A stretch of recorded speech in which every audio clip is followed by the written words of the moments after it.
Hi everyone, it's Yvette Le Blowitz from SPAITGIRL.com and welcome to the Spirit Girl Talk Show. I'm super excited to be here with you today and with our very special guest, Dr. Kathleen Smith, who is a licensed therapist and author of the new book, Everything Isn't Terrible, Conquer Your Insecurities, Interrupt Your Anxiety, and finally calm down. So Kathleen is a graduate of Harvard University and George Washington University. She's written for popular websites like Salon, Slate, New York Magazine, Psychology Today, Lifehacker, Bustle, Everyday Health, and the list goes on and on and on. She's even had interviews and appeared in the New York Times, the Washington Post, Women's Health Magazine, World's Magazine, and so many magazines, television shows. She's a student of Bowen Family Systems Theory. Kathleen, welcome to the Spirit Girl podcast show and welcome to our global audience. Got to ask first, how are you and how is our audience? I'm doing great. As I told you before, I have a toddler, but my husband was helping me out with her today, so I feel like I'm 10 years younger than I normally would feel. So it's a good time to talk on my end. Well, you look amazing. And for our Spirit Girl audience, go to our YouTube channel because Kathleen is glowing. And I had to ask her before I hit record, your skin looks so amazing. What do you do with your skin? We are skin junkies and want to know what your skincare tips are. Can you share that with them? I have no wisdom other than wearing giant old lady hats outside. I've been doing that for about a decade now, and it makes a really big difference, I think, to not worry so much about what I look like and just to focus on the sun protection. So that's my only piece of advice. I love it. I love it. Well, your skin tip, there's a skin tip from Dr. Kathleen Smith because her skin is glowing, so check it out. But you know, I'm a huge fan of your work. I stumbled across your book and I was like, wow, that title really resonated with me, but it was such an empowering, positive message about how everything isn't terrible. Can you tell our audience why you were drawn to that title and what the actual meaning is behind it? Yeah, I mean, I think our anxiety, I talk about this in the book. You know, our anxiety is sort of an alarm system that gets out of whack a lot of the time. It can kind of be dysfunctional. And so just because something feels terrible or, you know, our emotions tell us that it is doesn't mean it necessarily is, right? And that our anxiety tends to think in absolutes, right? Always, never, everything, right? And so a part of growing up, I think, and a part of calming down is learning to be more objective and learning to kind of see the gray and not just the black and white. And so, you know, it's also an eye-catching title. I think people will stop. You know, in the United States, at least, we've had a rough couple of years. So I think everything has felt a little bit terrible to a degree. Divine timing with your book, because the book came out and then we got hit with the global pandemic. Mm-hmm. And whilst anxiety was a topic prior to the pandemic and people were suffering with it or struggling with it or had challenges with it, because we all experience anxiety at some degree, but your book has become a bit of a go-to and a timely, practical book where you share real life stories and also tips. How important was it for you to share stories? I know you changed the names for privacy, but in your book, what was really the reasoning behind wanting to share real life stories? You know, I think there's a lot of mystery behind what happens in therapy or in counseling, and there's not a lot of books out there that sort of describe what happens as people begin to think and respond differently in their day-to-day life. You know, I think becoming more mature, learning to manage anxiety, we want it to be a quick thing, but it's a lifelong process. And so what I wanted to do is just sort of take a few stories that were just very small examples of people functioning a little bit differently and that making a big difference in their lives. And not necessarily, it's not because of anything I was doing as a therapist. It was just sort of seeing therapy as a space to kind of start to be curious about your life and maybe not so hard on yourself about it. And I think that, we're humans, we're storytellers, right? And we want to hear how people change in stories, not just sort of relaying the facts. And so it was fun to kind of sit down and tell those stories. I loved how you had the stories in the book, and that was fascinating for a reader because it gave us as readers or anyone who picks up the book that real insight that we wouldn't have access to before. And I want to ask, so if someone's tuning in and they're hearing this word being thrown around all the time, anxiety, now everybody has it to some different degrees and experienced it somewhere along their life, or the global pandemic may have triggered it. But what's your kind of philosophy or thoughts, or how did you get to learning about anxiety and really going down this path of wanting to write about anxiety and be a therapist and specialize in anxiety also? And what is anxiety? Yeah, so depending on who you ask, you'll get a different definition. But when I use the term anxiety, I'm not talking about anxiety disorder. That can be a piece of it. But when I say the word anxiety, I'm talking about something that we all have. We all have this built-in response to things that are threatening. That's that sort of fight or flight, right, that we all have. And it can be something that's a real threat, or it can be something that's an imaginary threat. And so our sensitivity to what we think is threatening or not, a lot of things contribute to that. It's our genes, it's our experience in our families, it's other situations we've sort of been up against. So I think it's useful for anybody, whether they think they have, a diagnosable anxiety disorder or not, to think about, what do I see as a threat in my day-to-day life? What's scary to me? What's intimidating? What's overwhelming? And what do I do to manage those feelings or those reactions? Is that something I actually want to do? Or is maybe there a better or more creative way to dealing with some of these things that are stressful? Because I think we all have these locked in responses, often that we sort of learn growing up. And it's useful to pay attention to them and to kind of play around with them. But while a person might not come to therapy saying, I want to work on anxiety, it's something I talk about with everybody because it is this sort of biological response that we all have it as humans, and animals and have it too. In your book and in your work, you often talk about the first step being to become self-aware.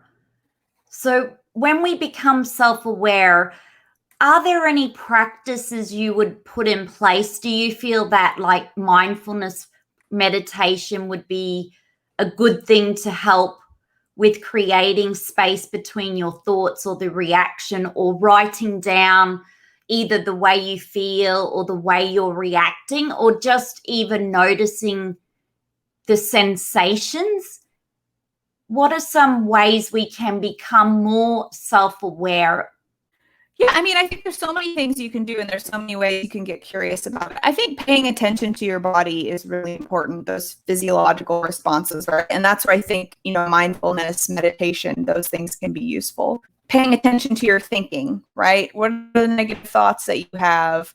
Can you write some of them down and see if there's any kind of pattern there, or are they based in reality or not? But sort of the added component that I talk a lot about in my book is paying attention to our relationships. Often we're just focused sort of on ourselves, but it's useful to see how you interact with other humans when you dial up the stress.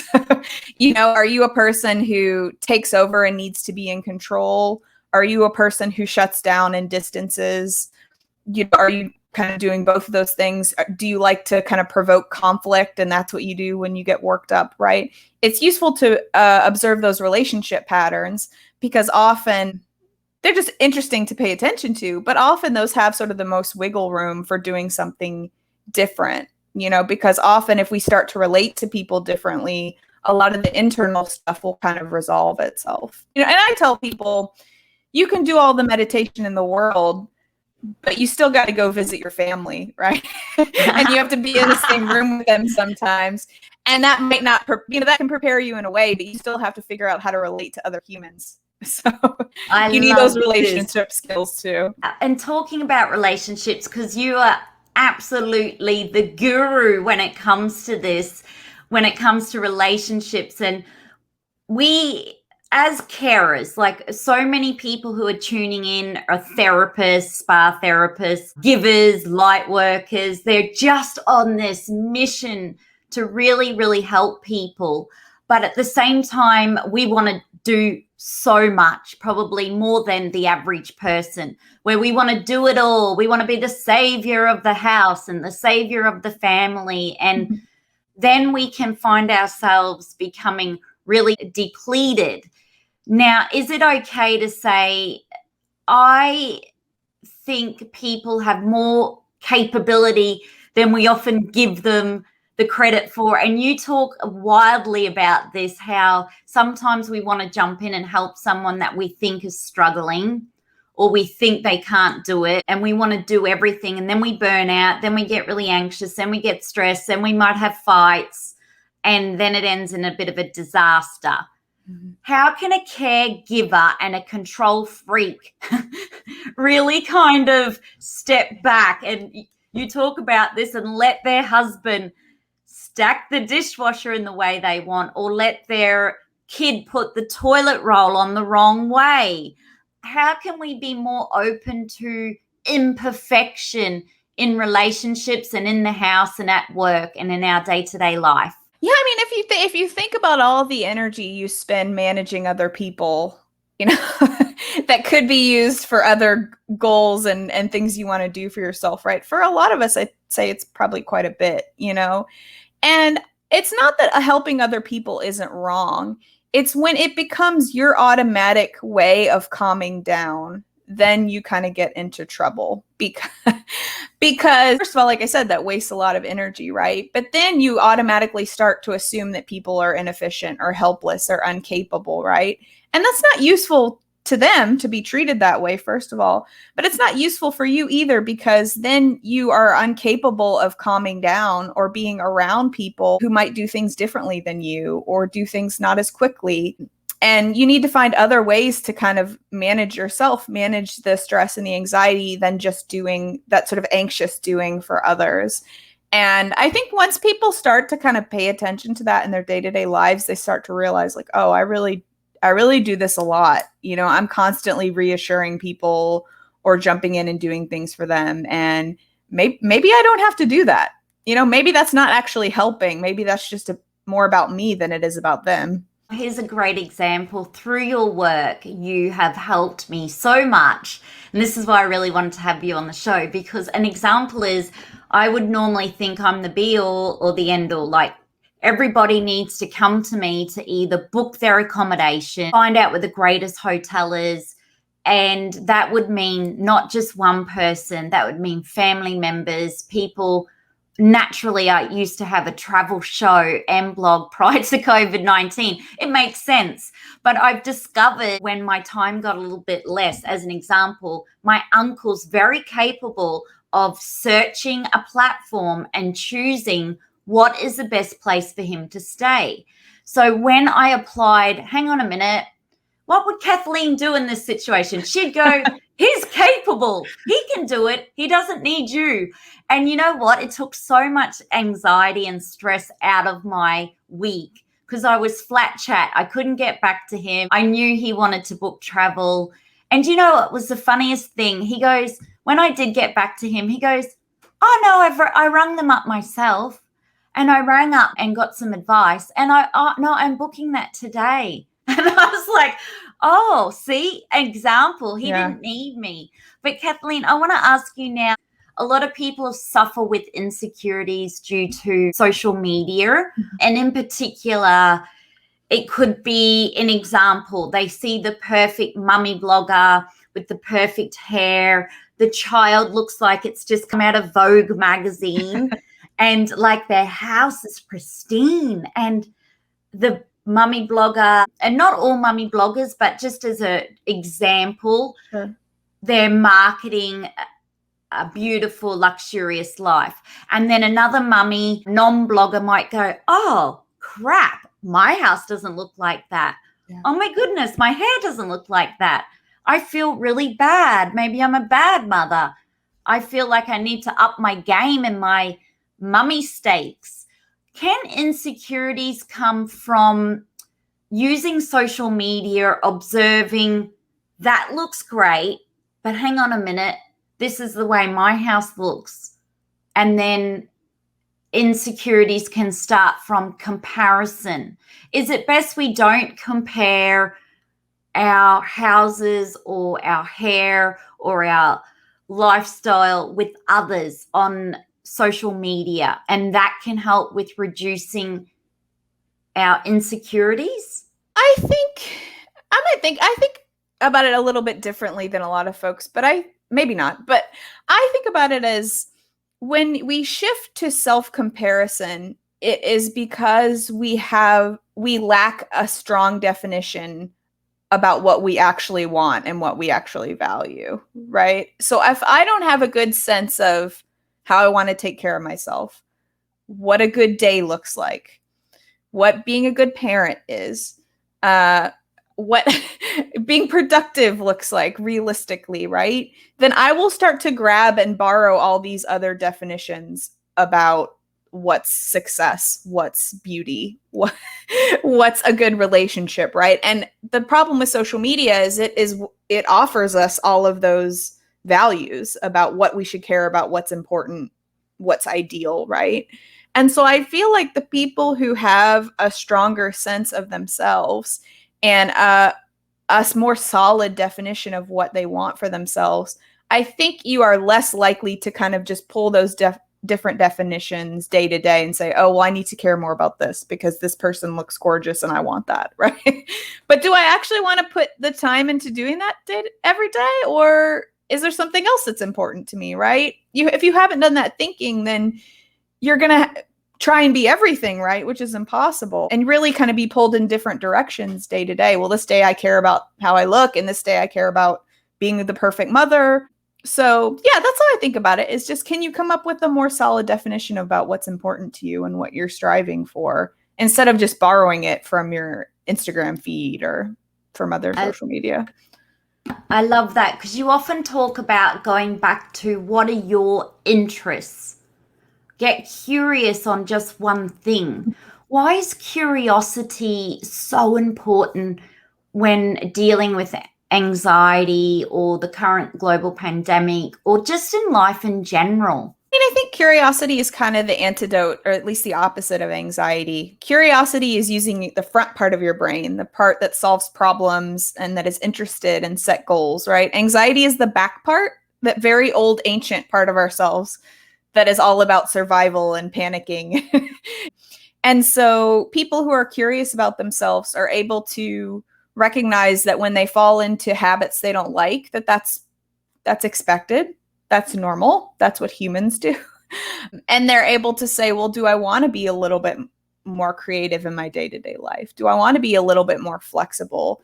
Is there a different way of thinking about success that I haven't thought of before, right? I think of anxiety as being very inflexible and limiting. And I talk about it being sort of like ice cream. Like, it's only a couple flavors, maybe like chocolate, vanilla, strawberry, that Neapolitan ice cream. But, being curious opens life up to so many more flavors than just sort of what we predictably do when we're stressed out. And so people who have more flexible definitions of success, or they're just curious about what they care about and what interests them, they get a little bit less stuck in some of these, thoughts that are self-defeating or that are judgmental. And you talk a lot about just being like a researcher in your own life, because we spend a lot of time obviously looking externally out. In a week, you could have looked at 100 people's lives online or social media, but you really talk about going back to yourself and looking at your own life. How important is that when, say, we're wanting to build healthier relationships? If someone is constantly getting frustrated with their spouse, husband, they might say, as an example, pick your clothes up off the floor. and they don't respond and they get really worked up, is there any way of going about having a conversation that doesn't lead into fighting? You often talk about just let them do the work themselves. Like if you're running around all the time picking up clothes after the kids or the husband or the wife, anyone in the house, it can be of anyone, of Sure. any. But yeah, what's your tips on how do we go about relationships, frustration, and having hard conversations, but in a peaceful way? Well, first of all, there is no magic cure to getting someone to do something they don't want to do. There's no trick. But what I think is useful is when we become stressed and frustrated and upset, we tend to focus totally on the other person and what they need to do differently. And we often tell them, what they need to do differently, and we sort of become experts in that. And I talk about that in my book. But often if people will begin to sort of shift the focus back to themselves and say, can I respond differently? Does that make a difference? Right? And often people who can lead with sort of that I place versus the you, right? So an example would be, instead of saying, you need to pick your clothes off the floor because this is driving me crazy, to say, I'm no longer willing to do this for you. You'll have to figure out a way to do it yourself, and to let the other person sort of navigate that on their own. But to say, or if you don't do X, this is what you can expect from me, to take a position on something yourself versus you need to do X. Here's how you need to do it, and I think that's useful for people to. I try this with my kid. I don't always remember it because she's a toddler and it's challenging, but I try and say things like, I'm not willing to take you to the playground if you're not going to clean up. And that's a little bit different than, you need to clean up. Why aren't you cleaning up? What's wrong with you? And sometimes it works, sometimes it doesn't. But often just sort of getting clearer about that myself helps me stay calm, right? And I'm not directing all that anxious energy at my kid or my husband or other people. And that is useful for them, because that can help them stay a little calmer too. I love that. Yeah. I really, really love that. I really love that. Just the way you even worded it, where they'd have to either figure out how they're going to do it. So an older child or adult. But I also loved how you talked about with your own daughter, she's only a toddler. Because I often go to the supermarket, and it's an example yesterday, real life example. I hear and I have compassion and empathy for all mothers, because I know that it can't be easy. But this mother had 4 children, and I seriously feel like they must have all had red cordial, and they were all like, Mom, I want this. Mom, can I get this? And it was like, whoa. And literally everyone in the shopping center was looking at this mother. Now, when kids are yelling at you in the shopping center, they all want chocolate. The mother then reacts and just starts screaming back at them and yelling at them. You're not getting it. It's hectic. Put that back. I'm sure our listeners can resonate.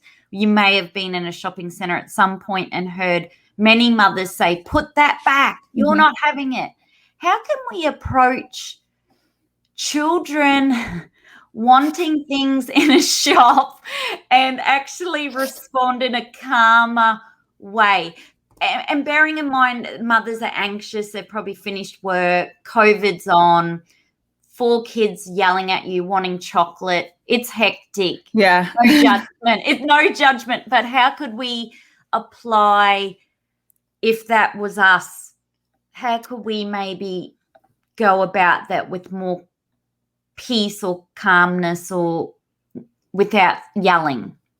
Yeah, well, like I said, there is no magic trick, but I think often as a parent, your focus becomes on calming the child down. And again, on managing them versus managing self. When our child is distressed or upset or unruly, we shift the focus to them, right? And so that is a piece of parenting, obviously, but I think it's very easy to forget that, like, okay, if I can just take a few minutes and manage myself, can I relax my body, slow my breathing, think about what I want to do here, even if that means my kid is screaming for 5 more seconds, that's not going to kill anybody. It'll be okay.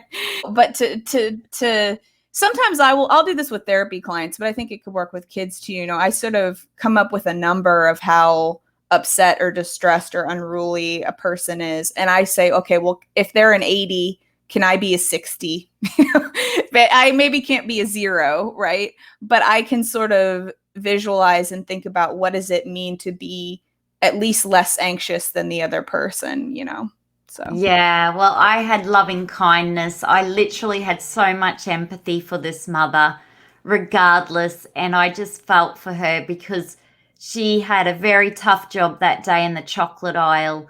And can I say they love to keep chocolates and knickknacks everywhere at the children's height.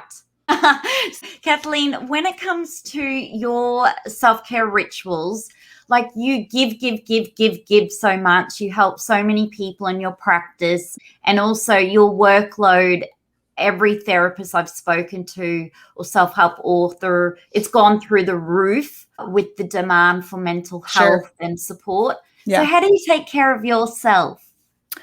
Well, I mean, I think the first thing, speaking to that, is sort of being objective about how much I can really do in a week. There's all this research about, as humans, we tend to overestimate how much we can do and how quickly we can do it. And so just really taking the time to say, given everything that's going on this week, what am I actually capable of? Or so I don't overschedule and then burn out, before Wednesday.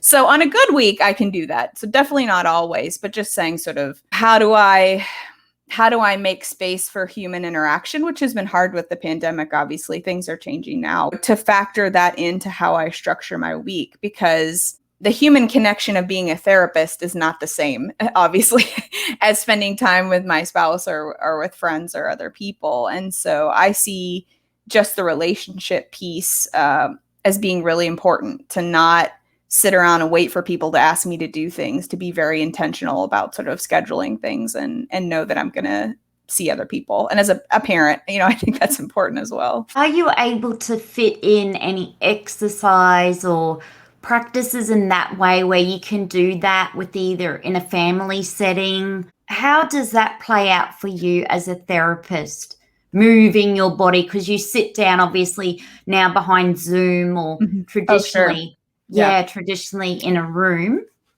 Well, obviously chasing a toddler around most of the day gives me a fair amount of that's such a good answer. Everyone will resonate with that. Right. Being jumped on and chasing a kid. But what I'm not a super fit person, but one thing I've tried to do lately is I play what I call terrible tennis with a friend. We're both not very good at tennis at all, and our goal is not to necessarily get better at it, because we're kind of at the same skill level. It's just to kind of show up every week and move our bodies and catch up. And that's so much more enjoyable to me than like jogging, right?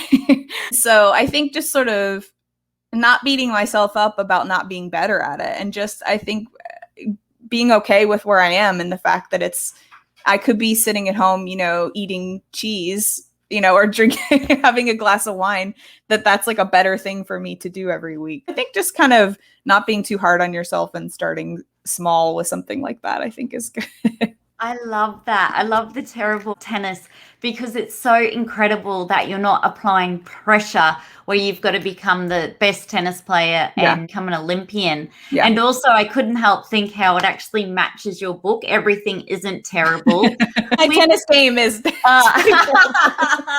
Well, big shout out to your tennis partner, because that's so much fun.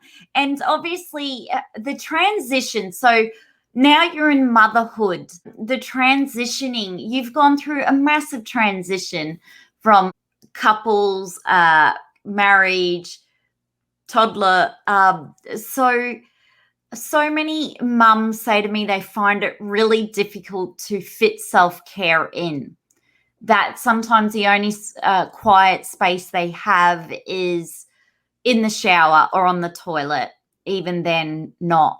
If someone's feeling really anxious inside, Are there any things they can do? Would you recommend, is it breathing?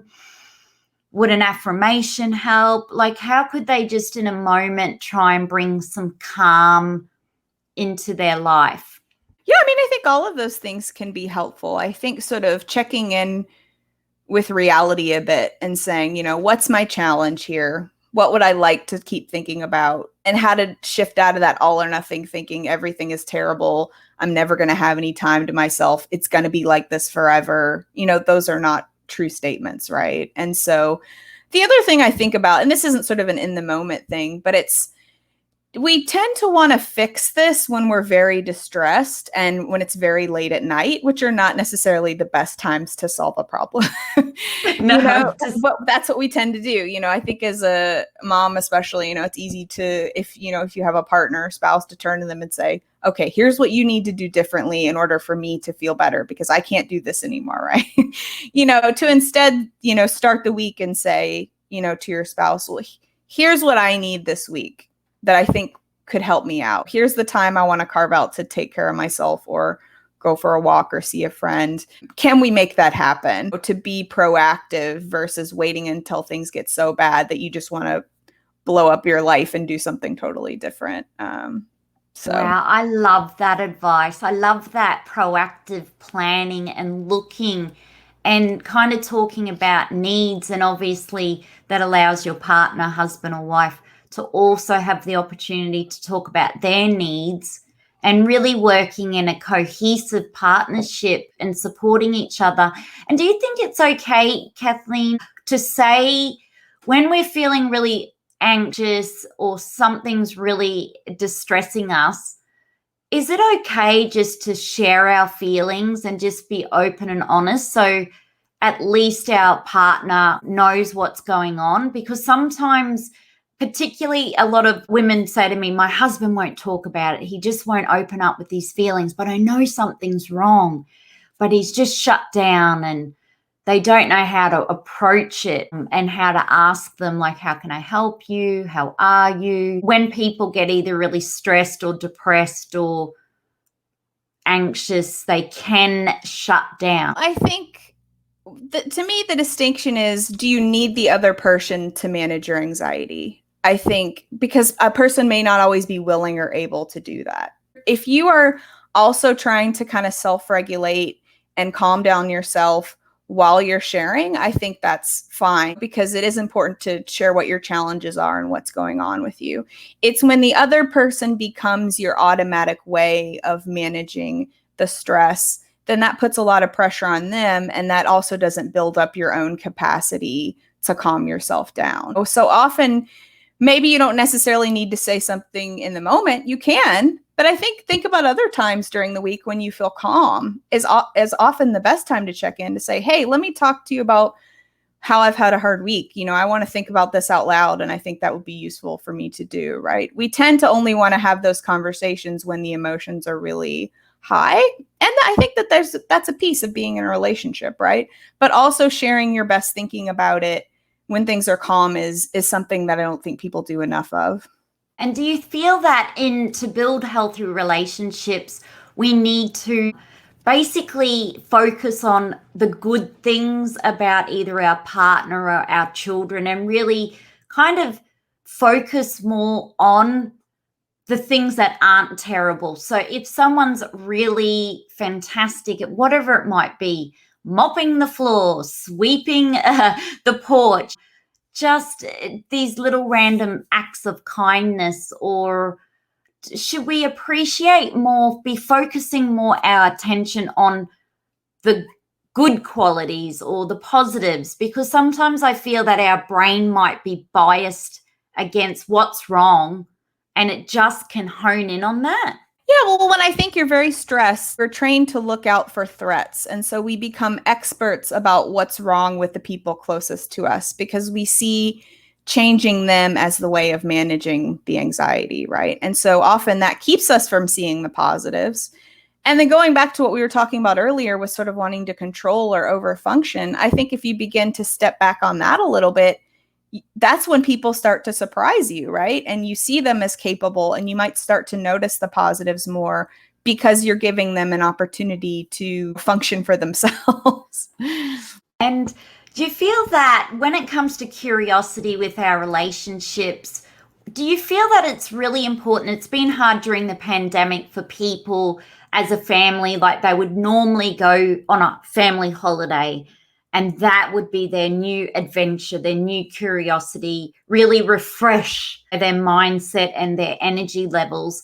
And with that adventure sort of due to COVID being taken out, is it still really important that, I guess, that as families or people in relationships, that they somehow step outside their mundane routine, which is becoming really boring for so many at the moment, being at home and doing the same thing?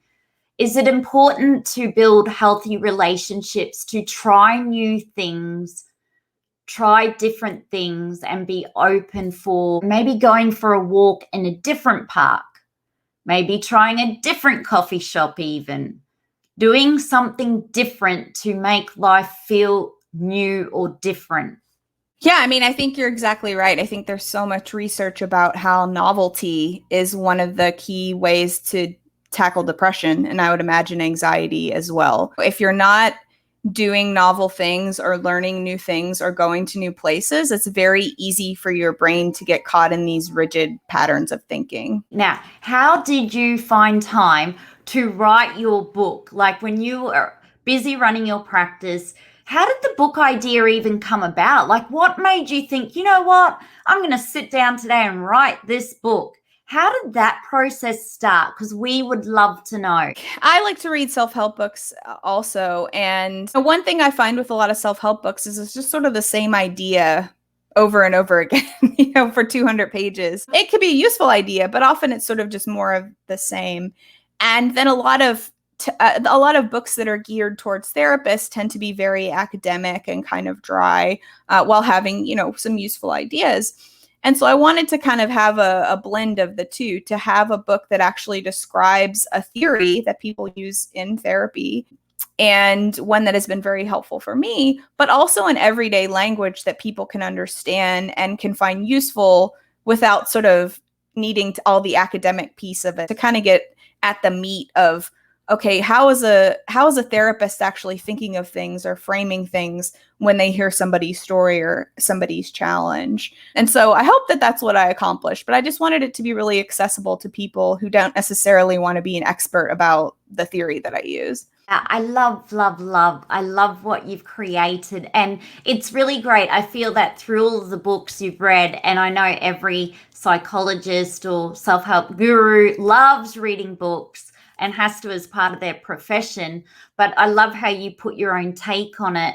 So when your book's now out and you have been getting massive raving reviews, I listen to a lot of other podcast shows you've done.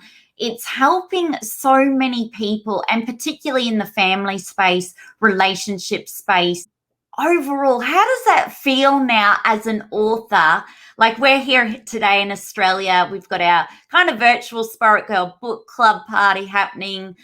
Booktopia, your book is available. How does it feel? I mean, you're connecting with people all around the world now. It feels great, and I love that people are interested in these ideas, and I love it to hear when people start to get curious about themselves. My favorite thing about it is I start to work with people who, as therapy clients, who've read the book, so it feels like we're starting, 5 sessions in, right? Because they're already thinking about these ideas and they're already interested in them. So just for my work too, it's been such a cool resource, because I feel like people might read it and then connect with me and know that we're going to be a good fit, versus maybe we're not and they need to go work with somebody else. So it's nice that people have read it and then want to work with me, and it's really added a lot to my practice as well. But it's great to know there are readers all over the world. It's going to be translated into 6 different languages, and that's really cool, just to see that there's interest in Bowen theory and these ideas all over, and it's been a lot of fun. Hey, can you tell our audience a little bit about Bowen theory and even how you got into Bowen theory? Dr. Murray Bowen was a psychiatrist, and he wanted to sort of create a science of human behavior. You know, as humans, we tend to think that we're these special mystical creatures and that we're very different from other animals. But he sort of believed that wasn't the case, that when humans are stressed, they sort of act in very predictable ways. And that by observing our relationship systems, our families, the workplace, other, organizations, that you could start to kind of notice how people reacted when things got stirred up. And being able to pay attention to that in your own family helps you begin to think about functioning differently. Maybe you don't always have to tell everyone what to do. Maybe you don't have to lie to your parents about this, or maybe you don't always have to gossip about this person. It opens up a way of functioning outside of sort of those predictable patterns. And I also think it helps people be less judgmental about other family members and other people they're in community with, because they see that these are just things that humans do. It's not necessarily this person's the villain, this person's the hero. It's just sort of we're all in this together. And I found it very useful for thinking about my own family and my own relationships. And it definitely, it humbles you because you see how you participate in all of these patterns. And you went to Harvard University. That must have been, was that just something where you at high school and went, you know what, I'm just going to become a psychologist and I'm going to Harvard? Like, how did you make your dream really happen? And what was the pivotal time when you went, you know what, I'm going all in and I want to get into Harvard? Because that's such an incredible achievement in itself. Who thinks, you know what, I'm just going to go to Harvard University and I'm going to make this happen? Well, I talk about this a little bit in the book, but, and I have a newsletter I'll also plug. It's called the Anxious Overachiever. And I've talked about, talked about this. Achieving was one way that I managed anxiety as a kid. If I got praise from my teachers or from other people, that made me feel good, right? And it calmed me down. And that was not a good thing or a bad thing, but it's limiting in its own ways, right? It's hard to be motivated to do things yourself, right? If you're not getting praise or attention from other people. And, one of the things that when you get into Harvard, one of the things you quickly learn is that most people are much smarter than you are. At least that was my experience. You can't be the best anymore.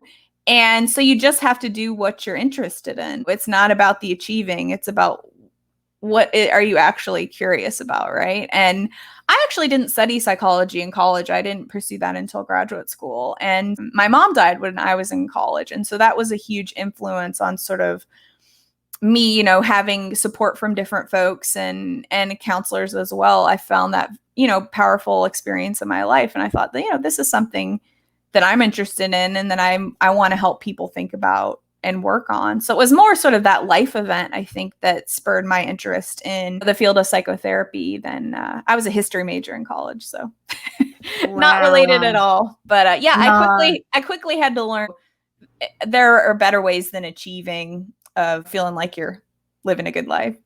So sorry to hear of the loss of your mum. That must have been so sad. She'd be so proud of you today. She'd be high five Kathleen Smith with your book, and she'd just be so proud of everything you do and achieve and just what a light worker you are. And it's a great honor now that sadly through that loss, which I can't even imagine in any words how hard and challenging and difficult it was, but through that you created this career and life and dedication to helping others. Whilst I get goosebumps when I say that, but I really mean that.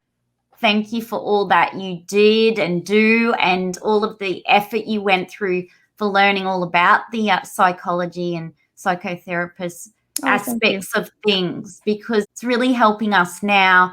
And, Kathleen, obviously the book, we're going to grab a copy of Booktopia and I could talk to you forever.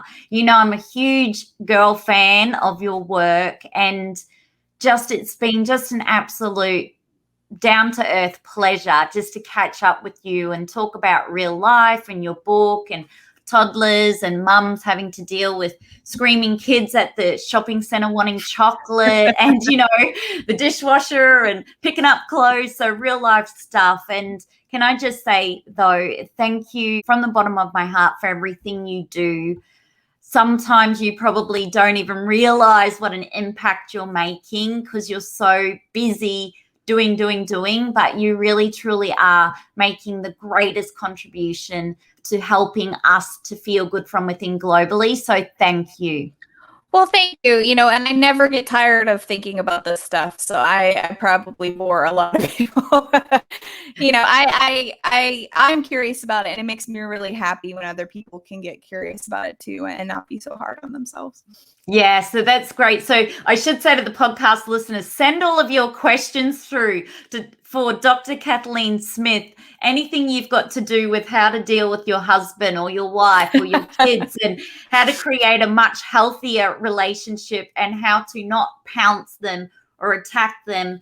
And if we can create healthier, happier, more calm lives within the home and healthier relationships, that's going to be great for our younger generation, but for all of our mental health and well-being globally. So Kathleen, thank you again for being on the Spirit Girl podcast show. How can we stay in touch with you now before we say goodbye? Yeah, see, people can just go to my website, which is kathleensmith.net, and you can sign up for a newsletter there, and there's links for the book as well. And I will say, Everything Isn't Terrible has been out for a while. UK, Australia, Commonwealth countries, there's a mass market version that's coming out in August. And so it's a smaller, compact one you can carry around with you.